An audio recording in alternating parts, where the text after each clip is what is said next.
Hello everyone and warmly welcome है दोस्तों आप सभी का आईएफएस की इस शानदार प्लेटफॉर्म के ऊपर।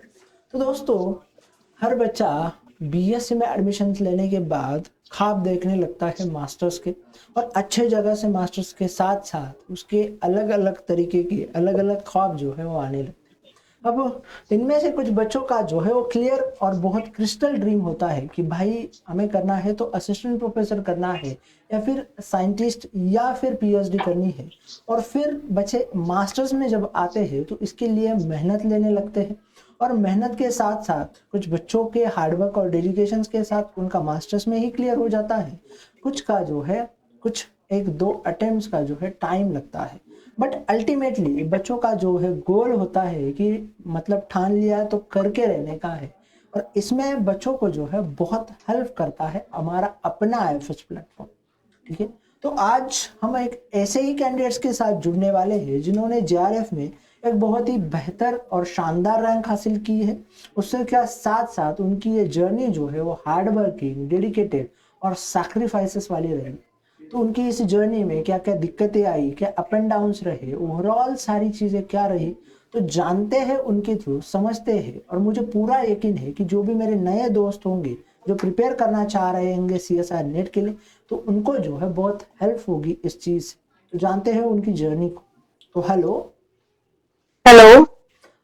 थोड़ा अपने बारे में बताइए, हमें इंट्रोड्यूस कीजिए। जी sir, myself Ritika Tiwari. I am from Jaipur. I qualified CSIR at JRF with AIR 200 okay. December 2024. Okay, तो पहले तो आपको कॉन्ग्रेचुलेशंस मेरी तरफ से, पूरे थैंक आईएफएस फैमिली की थैंक तरफ यू से। सर। अब मुझे ये बताइए कि इतना शानदार आपने रैंक हासिल किया है, तो आपकी प्रिपरेशन जर्नी क्या रही थी? सर प्रिपरेशन जर्नी तो काफी लंबी थी। This is my third attempt. पर आईफाज ने बहुत हेल्प करी। रिकॉर्डेड कोर्स के थ्रू तैयारी करी थी और यूट्यूब चैनल। ओके, तो आपने recorded course and YouTube channel से जो है स्टडी की थी, और तीसरा जी अटेम्प्ट ये सर। रहा था आपका। तो मतलब आप लगभग 1.5 साल से जो है इस एग्जाम्स के लिए प्रिपेयर कर रहे हैं, और मैं थोड़ा शॉर्टली बोलूँ तो आप 1 साल से पूरी मेहनत ले रहे हो इसके लिए। जी सर। अब मुझे ये बताइए कि जब आपने कोर्स को परचेस किया रिकॉर्डेड की, उसके बाद आपकी क्या जर्नी रही, किस तरीके से आपका ओवरऑल प्रिपरेशन रहा? सर रिकॉर्डेड क्लासेस तो मतलब जैसे कोई टाइम नहीं था, मतलब अपने अकॉर्डिंग एक दिन में दो देखने या जितने भी मतलब उस अकॉर्डिंग कर लेते थे। पर वो तो 6 मंथ में हो गया था, पूरा नोट्स वगैरह सब रेडी रेडी थे। फिर उसके बाद अटेम्प्ट दिया था तो उसमें 93 परसेंटाइल बनी थी। फिर उसके बाद में फिर क्योंकि उस टाइम मतलब रिकॉर्डेड कोर्स लिया था ना, तब सिर्फ क्लासेस हो पाती है, क्वेश्चन प्रैक्टिस कम हो पाती है और सिलेबस बहुत काफी वास्ट है। तो फिर जब नेक्स्ट अटेम्प्ट दिया था मैंने, तो उसमें क्वेश्चन प्रैक्टिस पे ज्यादा फोकस किया था, तो उसमें हो गया। तो मुझे ये बताइए कि जैसे लाइक आपने बोला कि आपने रिकॉर्डेड कोर्स लिया, फिर आपने उससे पढ़ा, फिर आपका कहना है कि मतलब कुछ टाइम जो है क्या हो जाता है कि आप अपने खुद के ऊपर डिपेंडेंट होते हो, तो कोई बात वाली नहीं होती, मतलब आप अपने जी अकॉर्डिंग सर। पढ़ लेते।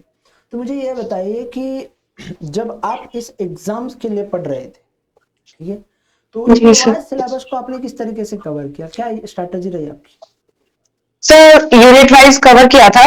मतलब जैसे सर प्रियांशु सर, विशाल सर यूट्यूब पे मैनेजमेंट बता देते हैं कि किस मतलब कौन सी यूनिट किस टाइम में करनी है, तो यूट्यूब पे तो साथ साथ चलती रहती थी। तो यूनिट वाइज ही कवर किया था, मतलब ऐसा नहीं कि ये भी उठा लिया ये भी उठा लिया। पहले एक यूनिट, फिर उसके क्वेश्चंस, फिर उसका रिवीजन, फिर सेकंड यूनिट। तो पहले यूनिट, उसके बाद दूसरी यूनिट, और फिर उसका रिवीजन। अब मुझे ये बताइए कि हाँ। लगभग एक यूनिट में 20 लेक्चर्स होती है, तो फिर आपका जी रूटीन सर। कैसे रहता था? आप तो मास्टर्स के बाद इस एग्जाम्स के लिए पढ़ रही थी। जी। जी सर, फुल डे था। मैं 10 o'clock लाइब्रेरी चली जाती थी, बीच में सिर्फ लंच करने आती थी, फिर वापस लाइब्रेरी चली जाती थी। अच्छा। तो एक दिन में 2 से 3 क्लासेस हो जाती थी। पर उससे पहले रिवीजन, मतलब रिवीजन ही है, अगर रिवीजन नहीं करेंगे तो नहीं हो पाएगा। ओके, तो रिवीजन अगर नहीं करेंगे तो नहीं हो पाएगा। जी सर, रिवीजन ही मस्ट है, पर ज्यादा पढ़ना इंपॉर्टेंट नहीं है। कंसाइज प्रिसाइज पढ़ो, पर रिवीजन ज्यादा जरूरी है। ओके, और मुझे ये बताइए कि आपने कितने यूनिट्स को प्रिपेयर किया था इस एग्जाम्स के लिए? सर ऑलमोस्ट सारी थी, मतलब कुछ कुछ कंटेंट सब में से था, बस टोटली स्किप करी थी 2 यूनिट, डाइवर्सिटी और एनिमल फिजियो, जिसमें से कुछ भी नहीं किया था। ओके, तो आपने 2 यूनिट्स को जो है कम्प्लीटली स्किप कर दिया था, उसके पीछे कोई जी रीजन था? सर।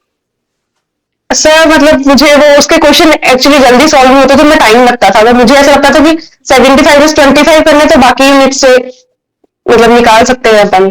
और डाइवर्सिटी में ऐसा नहीं है, कम्प्लीटली मतलब पीवाईक्यू में जो भी डिजीज वगैरह थी वो सब थोड़ा बहुत देखा था, बाकी कंप्लीटली तो ऐसा कुछ भी नहीं है कि छोड़ा था। ओके, तो आपने कम्प्लीटली कोई चीज छोड़ी नहीं थी।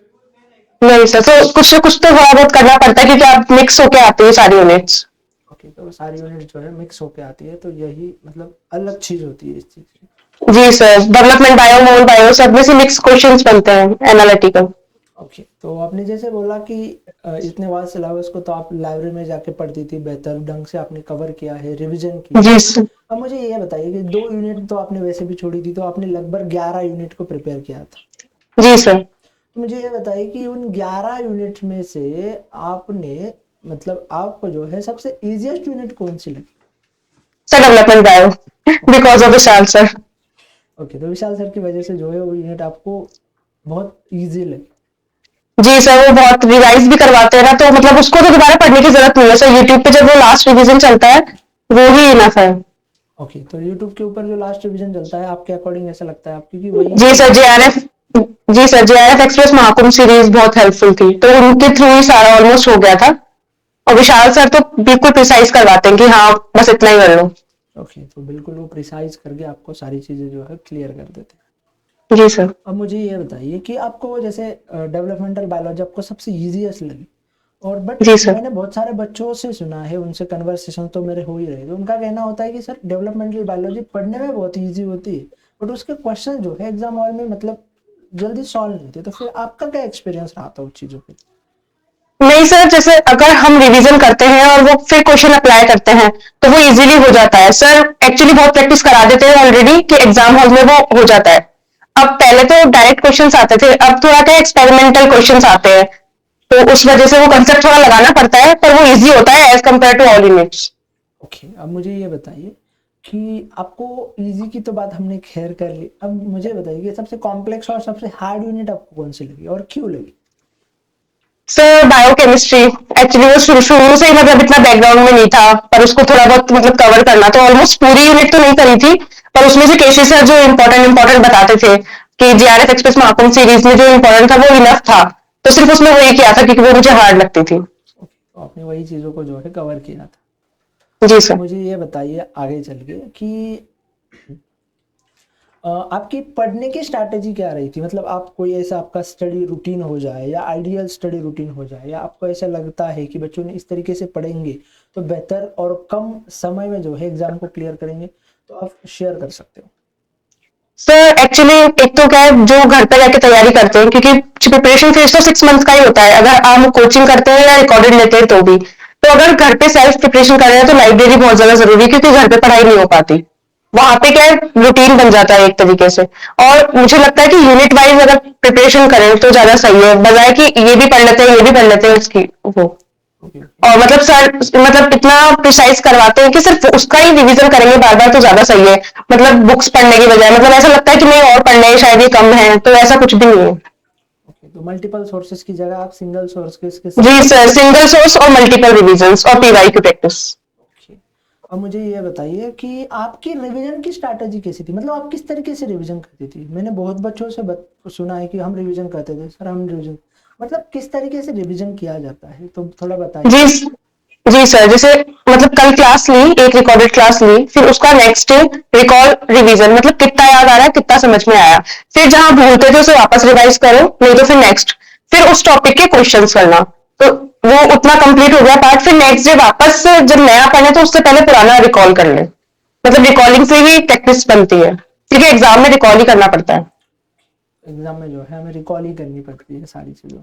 जी सर, और कुछ नया पढ़ने से पहले मतलब प्रीवियस को रिवाइज कर ले।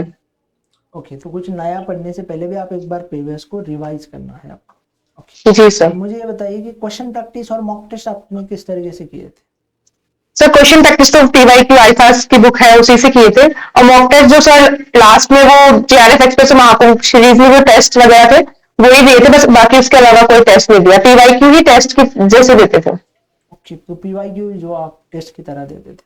अब हाँ मुझे सर, टाइम लगा के 3 आवर्स।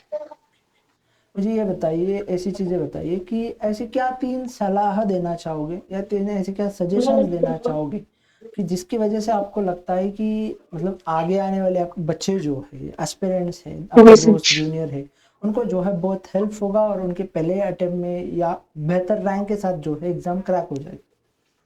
जी सर फर्स्टली तो जो सर यूट्यूब पे पढ़ाते हैं तो बच्चों को ऐसा लगता है कि शायद इससे हो पाएगा या नहीं हो पाएगा, बट वो बहुत अच्छा कंटेंट होता है सर, बहुत प्रिसाइज पढ़ाते हैं, तो उस पर ट्रस्ट करना चाहिए ब्लाइंडली, क्योंकि ट्रस्ट करेंगे तभी कुछ हो पाएगा।